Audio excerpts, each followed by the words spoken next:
মনের বিরুদ্ধে তোমাদের রাষ্ট্রনায়ক করে দিব।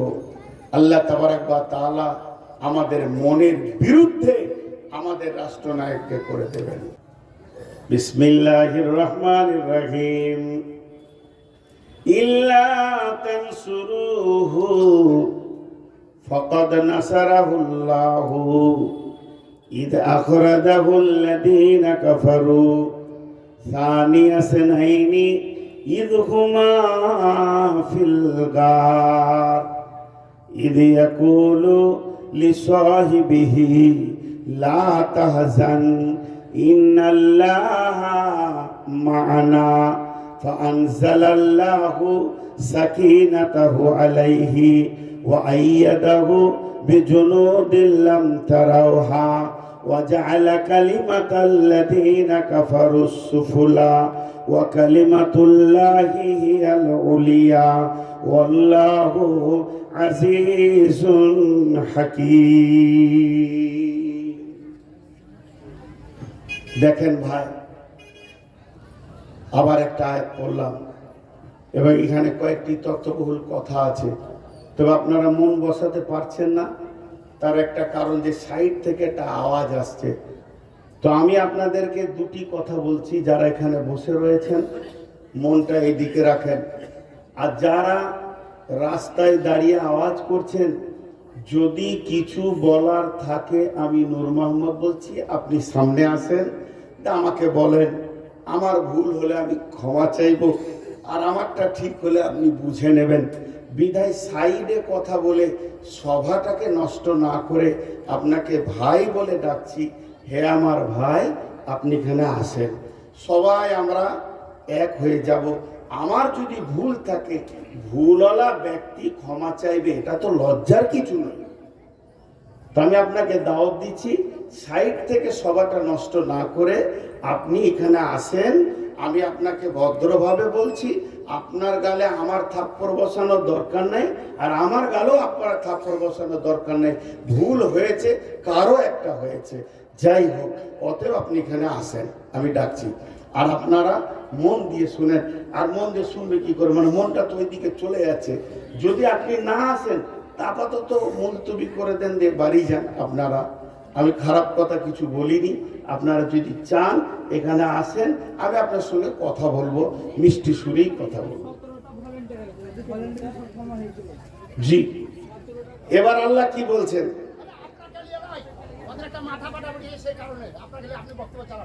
এরা ভাবছে অন্য কিছু। আচ্ছা, একটা স্বেচ্ছাসেবকের ছেলের মাথা ফেটে গেছে, ওই নিয়ে ওখানে আলোচনা হচ্ছে। আচ্ছা ঠিক আছে, আলহামদুলিল্লাহ যে খবরটা দিলেন।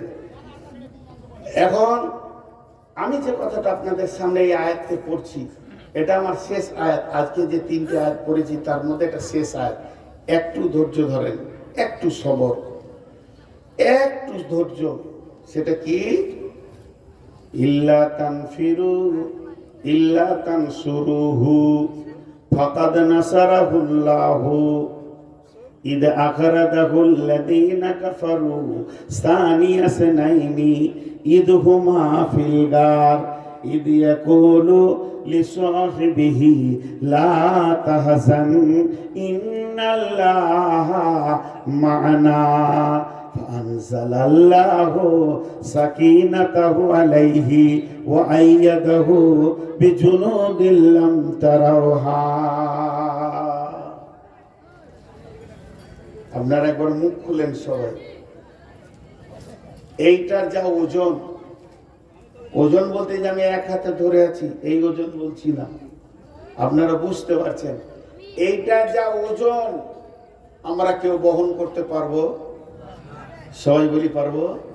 আল্লাহ বলছে, আল্লাহ ওটা বলছে, তোরা মদদের জন্য খালি একটু পাটা আগে বাড়া, বাকি আমি তোদের সঙ্গে আছি। আর আল্লাহ যদি সঙ্গে থাকে তাহলে এর ওজন বহন করা সম্ভব কি সম্ভব নেই? সম্ভব। এবার একটা উদাহরণ দিব। দাদু, পৃথিবীতে একটা সম্পর্ক হচ্ছে দাদু আর পোতা। পোতার সঙ্গে দাদুর এত মহব্বত, ই যত ছোট ওই 2.5 বছর 3 বছরের, আর দাদু হচ্ছে 73 বছরের। তো দুইজনের বন্ধুর মতো মহব্বত, দুইজনের আপোষ কত বন্ধুর মতে তারা আপোষে থাকছে, ঘোরাফেরা সব কিছু। এখন ঘটনা হয়েছে কি, দাদু আমার মতো সুগারের রোগী, উনি রাতে রুটি খান। তো বৌমা বলছে, আব্বাজি মানে পুতার মা, বৌমা দাদু বলছে, আব্বা 20 কেজি গম দিচ্ছি, একটু পিষে নিয়ে আসেন, ময়দা করে নিয়ে আসেন, রাতে রুটি খাবেন। তো বলছে, দে মা। একটা কাপড়ের বস্তাতে 20 কেজি গম দিচ্ছে, ঝেড়ে ঝুড়ে পরিষ্কার করে চেলে দিয়েছে। দাদু তখন জামাটা পরে দাড়িগুলো কেমনি করে তেল তেল মাখছে, যে ওইটাকে নিয়ে মেশিন ঘরে যাবে, এই আপনাদের যেমন কাছে এই মোড়টা। তো পোতা ঘুমিয়েছিল, দুপুরে উঠি দেখছি যে দাদু জামা পরছে, দাড়ি আঁচড়াইছে, তেল মাখছে। কেন? তাহলে ব্যাপার আছে, জিলাপি খাওয়ার কোনো খবর আছে? ওর সঙ্গে যেই তো জিলাপিটা খায়। তো বলছে, দাদু আমিও যাবো, উল্টা করে জামাটা পরে নে নিজে। দাদুর কাছে হেসে হাজির। দাদু দেখছে এ তো 20 কেজি, এটাও 20 কেজি, তা আমার তো 40 কেজি হয়ে যাচ্ছে, কিন্তু কঠিন ব্যাপার হলো। তখন ওকে মাইনাস করবে, বুদ্ধি করছে কি, বাঘ এসছে, বাঘ রাস্তায় বাঘ আছে, বলছে বাঘকে মারবো। বলছে বন্যা হয়েছে, বলছে লাফিয়ে চলে যাব। কোনো রকমে ওকে মাইনাস করা যেছে না। শেষকালে বুদ্ধি বের করেছে কি, দাদু ভাই, কি ভাই, ওই যে তোমার মা, ওটা আমারও বৌমা, তাহলে তোমার মা আমার মা, দুইজন মিলে একটা 20 কেজি গমের বোঝা দিয়েছে। এইটাকে মেশিনের ঘরে গিয়ে পিষে ময়দা বানিয়ে আনতে হবে। তাহলে যদি তোমাকে আমার সঙ্গে এই মোড়ে যেতে হয়, তাহলে এই বোঝাটা তুমি অর্ধেক নিয়ে যাবে, আমি অর্ধেক নিয়ে যাব। 2.5 বছরের ছেলে 20 কেজি মাল নিয়ে যেতে পারবে? পারবে না। কিন্তু মাথা ভিড়িয়ে দিলে, দাও আমাকে আগে দাও। ও তো আর জানে না যে 20 কেজির ওজনটা কত। মাথাটা ভিড়িয়ে দিলেন, দাও আমাকে আগে দাও, আমি অর্ধেক আগে নিয়ে যাই, তারপর আপনি অর্ধেক নিয়ে যাবেন। দাদু তখন এমনি করে বোঝাটা নিয়ে বলছে, লে ধর। ওর মাথায় দিয়েছে, লে। মাথায় দিয়েছে 20 কেজির বোঝা, খালি চুলে ঠেকে আছে। আর গোটা ওজনটা কার হাতে আছে? দাদুর হাতে। অতি কচি কচি হাত দুটাকে দিয়ে কি মাজা হিলিয়ে হাঁটছে। ও ভাবছে বোঝা আমি নিয়ে গেছি, পুরো 100-তে 100 বোঝা আমি নিয়ে গেছি। খেলার সাথীগুলো রাস্তায় খেলছে, তাই এমনি করছে, বলছে পারবি? মানে আমার মতো পারবি? বোঝা আমি নিয়েছি। এই টেনশনে বেচারা কল কল করে ঘেমে গিয়েছে, গোটা শরীর প্যান্ট ট্যান্ট সব ভিজে গেছে। যেই মেশিন ঘরে গেল, বোঝাটাকে নামিয়ে দিয়ে দাদু বলছে, ভাই তুমি এনেছো, ওকে বড় করছে, তুমি এনেছো ভাই আমার, তোমার কত শক্তি, তুমি 20 কেজির মাল এনেছো। এখন আমার আটাটা পিসা হোক চাই না হোক, কারেন্ট থাকুক চাই না থাকুক, আমি রাতে রুটি খেতে পাই চাই না পাই, তুমি যে এসেছো জিলিপির লোভে, আগে তুমি জিলিপি লাও, আগে তুমি পাঁপড় লাও, তোমার প্রাপ্যটা আমি আগে মিটাবো, তারপরে আমি আমার কাজ করব। আল্লাহ এরকম বলছেন, হে পৃথিবীর মুসলমান, এইটার ওজন তোরা কেউ নিতে পারবি না, তবে বাচ্চাটার মতো খালি মাথাটা ভিড়া, তুই মাথা ভিড়াবি। ইল্লা তানসুরুহু ফাকাদ নাসারাহুল্লাহ, আমি আল্লাহর মদদ তোর মাথার কাছে চলে আসবি, আমি আল্লাহ তোকে ধরে নিব, মদদ টেনে নিব উপর দিকে, আমি আল্লাহর মদদ চলে আসবে। যে আল্লাহ একটা ঘটনা শোনাচ্ছেন, এই ঘটনাটা কে বলছেন? আল্লাহ বলছে, কেমন? ইজহুমা ফিরগার, যেদিন বিশ্বনবী মক্কা ছেড়ে মদিনার দিকে যায় আর দুইজন মিলে একটা গর্তে লুকিয়ে যায়, আর এই গর্তে যখন পৌঁছে যায় আবু বকর আর হযরতে নবী মুহাম্মদ সাল্লাল্লাহু আলাইহি সাল্লাম, তো আমি সেখানে তাদেরকে হেফাজত করেছি। তাদের গায়ে কেউ হাত দিতে পারেনি, তাদেরকে কেউ মারতে পারেনি, তাদেরকে কেউ শেষ করে দিতে পারেনি। তো আমি আল্লাহ তোমাকে ওই রকম মদত করব, তোমার গায়ে কেউ হাত দেবে না, তোমাকে কেউ শেষ করে দিতে পারবে না। ইল্লা তানসুহু ফাকাদ নাসারাহুল্লাহ। তোমরা একবার ভেবে দেখো, তোমরা একবার চিন্তা করে দেখো, যেদিন সারা পৃথিবী ইসলামের বিরুদ্ধে চলে গেছে, মাত্র কোটি কয়েক লোক কালেমা পড়েছে, আর মক্কার লোকেরা তালোয়ারকে ভুজালিকে আর বর্ষাকে ধার করে রেখে দিয়েছে, আর মারব, মেরে দিব, শেষ করে দিব, এই রকম নিয়ত করে রেখেছে। কিন্তু শুনে নাও, আমি সেদিন কি করেছিলাম? তাদেরকে হেফাজত করেছিলাম, তাদেরকে আমি এমন হেফাজত করেছি, তারা আমার গণ্ডির বাইরে ছিল, তারা আওতাভুক্তর মধ্যে এসে গেছিল। বেঈমানেরা তাদেরকে দেখতে পেল না। লাম তারাউহা ওয়া জাআলা কালিমাতাল্লাযিনা কাফারু সুফলা ওয়া কালিমাতুল্লাহি হিয়াল উলিয়া।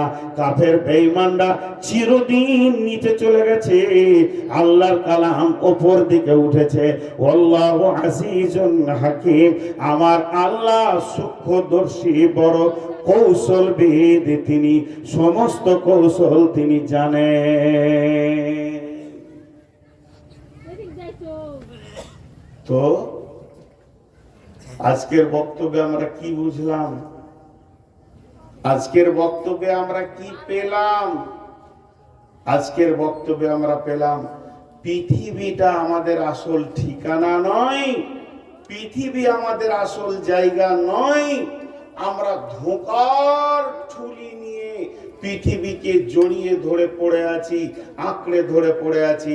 তবে পৃথিবীতে আল্লাহ যে কাজগুলো আমাদেরকে দিয়েছেন, এই কাজগুলো যদি আমরা মজবুত করে করি, এই কাজের পেছনে যদি আমরা মজবুত করে সময় লাগাই, এই কাজগুলো আল্লাহর দেওয়া যেসব দায়িত্ব আছে পালন করি, তো আল্লাহর মদদ আমাদের কাছে আসবে।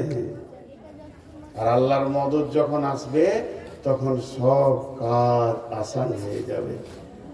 আল্লাহ একটা ঘটনা বলছেন, এই ঘটনাটা কখন হলো, আয়াতটা কখন নাজিল হলো? ইনফিরু খিফাফাও ওয়া সিকালা, বের হয়ে যাও, তুমি ভারী থাকো চাই হালকা থাকো। দেখেন, এটা ভারী হালকা কেন বললেন? ভারী থাকো চাই হালকা থাকো, তুমি বের হয়ে যাও আল্লাহর রাস্তায়। এই আয়াতটা নাজিল হওয়ার কারণ, মদিনার পরিস্থিতিটা কেমন ছিল? কারো গাছে খেজুর কাঁচা আছে, কারো ডাঁসা আছে, কারো পেকে গেছে। কেউ খেজুর কাটতে গাছে উঠেছে, কেউ নিচে আছে, কেউ দাঁড়িতে ওজন করছে, মাল দিতে রয়েছে, কেউ আরতে মাল দিয়েছে, টাকা পেতে বাকি রয়েছে। এই যে বিভিন্ন ভাবে তারা রয়েছে। আল্লাহ তাবারাক ওয়া তাআলা বলছেন, তুমি যেমন অবস্থায় থাকো এখনই বের হয়ে যাও। যুদ্ধটা ছিল মুতার যুদ্ধ, তোমরা বের হয়ে যাও। সাহাবীরা যারা গাছে ছিল, ওখানেই দাঁড়টা লাগিয়ে দিয়ে ওখান থেকেই বের হয়ে চলে গেল। যে খেজুর ওজন করছিল, ডাঁড়িটা ফেলে দিল, ওখান থেকেই বের হয়ে চলে গেল। যার আড়তে টাকা আজকে আনার কথা, সে টাকা আনতে গেল না, ওখান থেকেই বের হয়ে চলে গেল। যে যেমন অবস্থায় ছিল, ব্যবসা বাণিজ্য সব কিছুকে ছেড়ে দিয়ে বের হয়ে চলে গেল। বন্ধুরা আমার, হযরতে আবু দারদা রাদিয়াল্লাহু তাআলা আনহু তার ছেলেকে ডেকে বলছেন পানিপথে যুদ্ধের সময়, যে বেটা, তুমি আমাকে যুদ্ধের সামানগুলো পরিয়ে দাও, তুমি আমাকে। তো হযরতে আবু দারদার ভুরুগুলো, চোখের পাতাগুলো সব পেকে সাদা হয়ে গেছে, চুল, গায়ের লোম পুরা সাদা। তো বেটা বলছেন আবু দারদাকে, আব্বাজান, আপনার জন্য জিহাদ আর মাপ ফরজ নাই, জিহাদ মাপ হয়ে গেছে। বৃদ্ধর জন্য জিহাদ মাপ, মেয়েদের জন্য জিহাদ মাপ, শিশুদের জন্য জিহাদ মাপ, অসুস্থ ব্যক্তির জন্য জিহাদ মাপ। অতএব আব্বা আপনাকে আর যুদ্ধ করতে হবে না।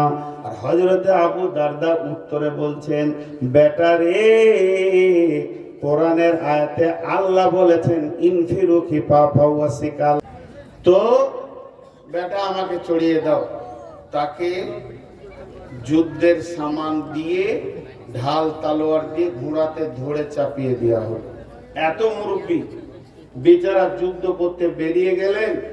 আর বেরিয়ে যাওয়ার পর যখন নৌকাতে পা দিয়েছে আর পারে আছে একটা পা, উঠতে যাবে, বয়স্ক মানুষ স্লিপ করে পড়ে গেল। আর তো যেটা বলছিলাম, আমার একটু ভুল হয়ে গেল বলাটা, উনি নৌকায় উঠলেন। নৌকায় উঠে এবার যাচ্ছেন জিহাদে। যেতে যেতে রাস্তায় ইন্তেকাল হয়ে গেল। কোনো যুদ্ধ হয়নি, এমনি ইন্তেকাল হয়ে গেল। তো লাশটা 9 দিন পর্যন্ত কোনো দাফন করতে পারেনি। সমুদ্রে কোনো জায়গা পায়নি যে যেখানে ওকে দাফন করবে। 9 দিন পর একটা দ্বীপ পাওয়া গেল। সেই দ্বীপে হযরতে আবু দারদাকে দাফন করা হলো। যেদিন ইসরাফিল সুর ফুঁকবে সেই দিন আবু দারদা সেই দ্বীপ থেকে আসবে কিয়ামতের ময়দানে। তার মানে আমি আপনাদের কাছে সর্বসাকুল্যে শেষ কথা এটা বলতে চাইছি, তারা দিনের মদদ কেমন করেছে।